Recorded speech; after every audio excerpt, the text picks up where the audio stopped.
Doctor Zakir Naik আপনাদের পেশার মানুষ, কিন্তু তিনি চেয়ার আমাদেরটা দখল করে বসে আছেন, হুজুরদের চেয়ার দখল করে বসে আছেন।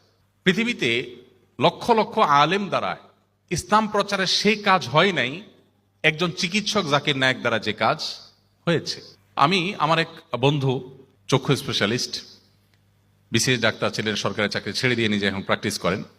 তো ওই ভাই আমাকে বললেন, ভাই আমি ছাত্র ইউনিয়ন করতাম, আমার মনে হয় রাজশাহী মেডিকেল স্টুডেন্ট তিনি, বা রংপুরের, যাই হোক অনেক আগের সিনিয়র মানুষ। তো উনি বললেন যে ভাই আমি এক সময় ছাত্র ইউনিয়ন করতাম, নামাজ কালাম পড়তাম না, এবং আমি নিজেকে অনেক আধুনিক স্মার্ট মনে করতাম। আসলে ইসলাম নিয়ে আমার কিছু প্রশ্ন ছিল, এই প্রশ্নগুলোর কোনো উত্তর আমি পাচ্ছিলাম না। অনেক হুজুরদের কাছে জিজ্ঞাসা করছি, বাট আমার স্যাটিসফ্যাকশন হয়নি।